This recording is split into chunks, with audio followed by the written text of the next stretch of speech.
Hi friends, இன்னைக்கு பேச போகிறது வந்து ஒரு ஆங்ஸைட்டி டிஸார்டர் பற்றி தான். ஸோ ஆங்ஸைட்டி டிஸார்டர்னால் என்ன? பதட்டம்.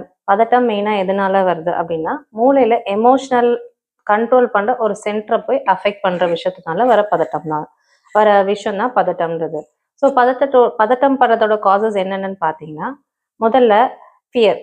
ஃபியர்னா மன அழுத்தம். ஸோ இது எதனால வருது அப்படின்னா, ஜென்ரலாக ஒரு நேச்சர் ஆஃப் ஃபியர் அவங்கக்கிட்ட இருக்குது அப்படின்னாலும் இந்த பதட்டம் அடிக்கடி எல்லாத்துக்கும் வரும். இன்னொன்று, அவங்களோட ஃபேமிலி சுச்சுவேஷன்ஸ், பேரண்ட்ஹுட் இல்லை, பார்ட்னர்ஸ் இல்லை, ஒரு க்ரானிக் இல்னஸ், ரொம்ப நாளாகவே ஏதோ ஒரு வியாதியில் அவஸ்தைப்பட்டுட்டு இருக்காங்க, அப்புறம் மெயினாக ஆல்கஹால், ட்ரக் யூஸ், இந்த மாதிரி இருக்கவங்களுக்கெல்லாம் அந்த பதட்டம் அப்படின்ற விஷயம் வந்து அஃபெக்ட் ஆகும். ஸோ அதில் என்னென்ன சிம்டம்ஸ் வரணும்னு பார்த்தீங்கன்னா, மெயினாக ஒரு தலை சுத்தல், வாமிட் வர மாதிரி ஒரு சென்சேஷன், அப்புறம் ஹார்ட் பெயின், செஸ்ட் பெயின் வர மாதிரி ஃபீல் பண்ணுவாங்க, தொண்டை அடப்பாக இருக்க மாதிரி ஃபீல் பண்ணுவாங்க, ஃபாஸ்ட் ப்ரீத் வந்து ரொம்ப அதிகமாக இழுத்து இழுத்து விடுற மாதிரி அவங்களே ஒரு சுச்சுவேஷன் கொண்டு வந்து சேர்த்துவாங்க. அதுக்கப்புறம் பார்த்தீங்கன்னா, நிறைய அடிக்கடி யூரின் போகணும்னு நினைப்பாங்க, அடிக்கடி மோஷன் போகணும்னு நினைப்பாங்க. ஸோ இது எல்லாமே கை நடுக்கம். ஸோ இது எல்லாமே வந்து சைக்கலாஜிக்கலாக ஏற்படுற விஷயங்கள் தானே தவிர, இது வந்து மோஸ்ட் ஆஃப் த 80 to 90% வந்து எந்த விதமான பேக்ரவுண்ட் காசும் பெருசாக இருக்காது. ஸோ இதுக்கு என்ன, எப்படி நம்ம இதுலேருந்து வெளியில் வருது அப்படின்னா, ஒரு சின்ன ரூல் தான், 3-3-3 அப்படின்னு சொல்கிறாங்க. மெயினாக எல்லாமே ஒரு டைவர்ஷன் தெரப்பி தான்.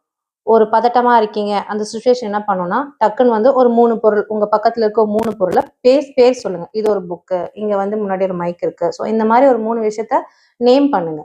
அதுக்கப்புறம் உங்களை சுற்றி இருக்க ஒரு 3 சத்தத்தை, என்ன சத்தம் கேட்குது அப்படின்னு நீங்களா சொல்லுங்க. அதுக்கப்புறம் ஒரு 3 உங்களோட பாகங்களை அசையணும். ஒரு கை அசைவு, ஒரு கழுத்து சுத்துறது, ஒரு நடக்கிறது, இந்த மாதிரி ஒரு 3 விஷயங்கள் செய்யும் போது என்ன ஆகும்னா, ஒரு டைவர்ஷன். அந்த பதட்டத்திலேருந்து நீங்கள் வெளியில வந்து ஒரு தற்காலிகமா அதை பத்தின விஷயத்த யோசிக்காம நீங்க இருக்கீங்க. இது எல்லாத்துக்கும் மேல ஒரே விஷயம், ஒரு ஆரோக்கியமான வாழ்க்கை முறை, ஆரோக்கியமான உணவு முறை, நல்ல உடற்பயிற்சி, போதுமான அளவுக்கு ஒரு தூக்கம், அப்புறம் ஒரு மெடிடேஷன், யோகா, இதெல்லாம் பண்ணும்போது தான் ஒரு ஆரோக்கியமான வாழ்க்கைக்கு நாம கொண்டு செல்லப்படுகிறோம். ஆரோக்கியமான வாழ்க்கைக்கு நோயற்ற வாழ்வே குறைவற்ற செல்வம்னு எல்லாருக்குமே தெரியும். ஸோ இந்த விஷயத்த ப்ராக்டிஸ் பண்ணுங்க. ஒரு நெகட்டிவிட்டியிலிருந்து வெளியில வரணும். ஒரு நெகட்டிவா இருக்கும் போது விஷயத்தையும் நம்ம எப்படி பாசிட்டிவா கொண்டு போகிறது அப்படின்ற விஷயத்துக்கு முனைவர் கண்ணதாசன் வந்து ஒரு வேர்ட்ஸ் சொல்லியிருக்காரு. ஸோ அந்த விஷயத்த நம்ம அப்பப்போ ஞாபகப்படுத்திக்கணும்.